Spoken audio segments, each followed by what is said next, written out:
àkójúmọ́ lórí adẹ́ta rèé láti ìkànnì tùmọ̀ 100 FM ọláyẹmí àkànní ńlò níròyìn. Ìjọba ìpínlẹ̀ Èkó sọ wípé àwọn ti ṣe àfikún àsìkò sí ṣíṣẹ́ náà gba àwọn ọkọ̀ lójú pópó tí wọ́n ṣàmúlò ojú ọ̀nà Àpápá sí Òṣòdì látàrí iṣẹ́ àtúnṣe tí iléeṣẹ́ ìjọba àpapọ̀ ń ṣe ní ojú ọ̀nà ọ̀hún láti lè rí pé iṣẹ́ ọ̀hún tẹ̀síwájú lórí afárá tó wà ní ibùdókọ̀ ọkọ̀ òfurufú ọ̀hún. Kọmíṣánná fún ìgbòkègbodò ọkọ̀ ní ìpínlẹ̀ Èkó dókítà Frederick Ọládẹ́yìndé tó fi ọ̀rọ̀ ọ̀hún léde ṣe àlàyé pé àfikún àsìkò ọ̀hún ni láti ọjọ́ kẹta sí ọgbọ̀n ọjọ́ oṣù kẹwàá ọdún yìí.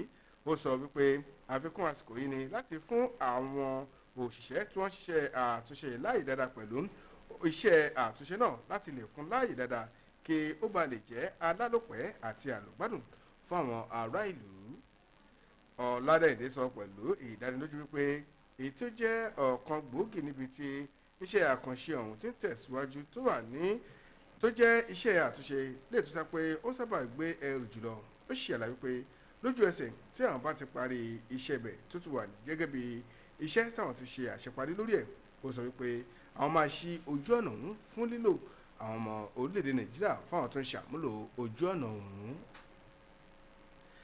Àjọ tó ń rí sí àbójútó pẹ̀lú ìdàgbàsókè ọ̀rọ̀ ìlera ní orílẹ̀-èdè Nàìjíríà sọ wípé kò tíì sí àkọsílẹ̀ wípé ẹnikẹ́ni dágbére fún ayé nípasẹ̀ ìṣàkóso gbòógì abẹ́rẹ́ àjẹsára fún dídènà àrùn COVID-19 lórílẹ̀-èdè Nàìjíríà látìgbà táwọn ti ń ṣe àmúlò rẹ̀ fún dídènà àjàkálẹ̀ àrùn ọ̀hún.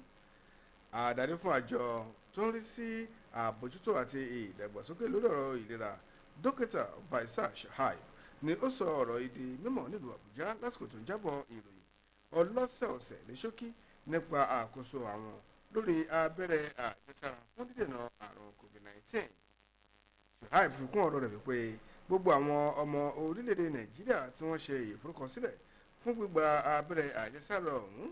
Ó sọ wípé kò tún sí àkọsílẹ̀ kankan tí ó lè tọ́ka sí wípé egbògi abẹ́rẹ́ àjẹsára ọ̀hún ló gbẹ̀mí ẹnikẹ́ni nígbà tí wọ́n gba abẹ́rẹ́ àjẹsára ọ̀hún.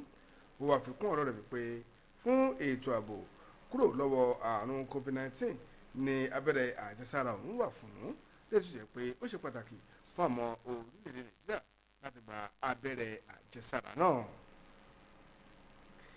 Igbákejì ààrẹ nílé ìgbìmọ̀ aṣòfin àgbà nílùú Àbújá Òfin ọmọ Àgègè sọ wípé ìwé ètò ìṣúná owó ọdún 2022 tí ààrẹ Muhammadu Buhari gbé ka iwájú àwọn fún gbogbo ojúwò pẹ̀lú ṣíṣe àgbéyẹ̀wò rẹ̀. Ó sọ pé tó máa fi di ọjọ́ kẹrìndínlógún oṣù kejìlá ọdún yìí ìwé ètò ìṣúná ọ̀hún ti máa délẹ̀ láti ọ̀dọ̀ àwọn. Nínú ọ̀rọ̀ tí ọmọ Àgègè fi léde látọwọ́ olùrànlọ́wọ́ pàtàkì sí lọ́rọ̀ ìròyìn Yomi Ọdùnúgà ni ó ti sọ̀rọ̀ yìí di mímọ̀ lásìkò tí yóò gba àlejò ẹni tó jẹ́ akẹgbẹ́ rẹ̀ nílé ẹ̀kọ́ tí ó ti lọ kẹ́kọ̀ọ́ ìmọ̀ òfin nílùú Àbújá.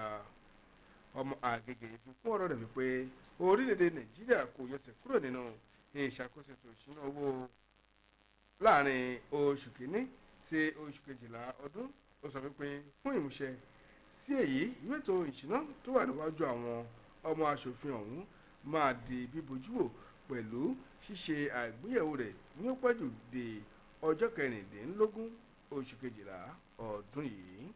tó ìròyìn fún ti sáà yóò ní ju báyìí lọ ètò kù di láago méjìlá nígbà tá a tún mú ròyìn àgbáyé wá fún lédè Gẹ̀ẹ́sì láti lè ṣe rédíò tó ń gbà 100.9 FM. amọ́kì tó máa lọ ìyẹn rá ètò ìmọ́tótó àgbègbè wọn àyíká wa ó ṣe pàtàkì. bákan náà ti jẹ́ ká dájú pé adẹ́kun láti máa da ìdọ̀tí òun ẹ̀gbin sínú àwọn kòtò ìdáminù gèrè láti lè dènà omíyalé àgbàráyà ìgboro.